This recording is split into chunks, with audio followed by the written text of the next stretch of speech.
Hi friends, so today हम unboxing करने वाले हैं क्वांटम की मिनी कीबोर्ड की। आज ही मेरे को ये फ्लिपकार्ट से मिला है। मैं आपको दिखाता हूँ कि कैसा है।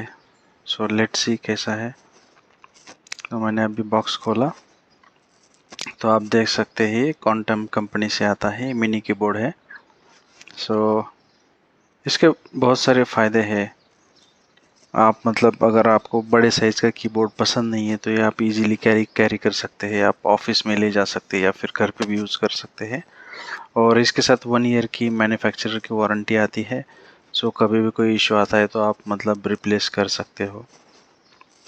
तो आप देख सकते हैं काफ़ी फाइन मटेरियल है। तो कीज़ में भी सफिशिएंट हमें स्पेस दिखाई दे रही है। ये आप आवाज़ भी इतना नहीं है इसका। तो एक काफ़ी अच्छा प्रोडक्ट मैं बोल सकता हूँ इसको। अभी इसको मैं यूज़ करूँगा, बाद में एक इसका रिव्यू हम बना सकते हैं। तो अभी देखिए मेरे जो लैपटॉप के सेटअप के सामने मैंने रखा है। आप देख सकते काफ़ी डिसेंट सा लग रहा है और मतलब मैं आपको रिकमेंड करूँगा कि आप ये ले सकते हो।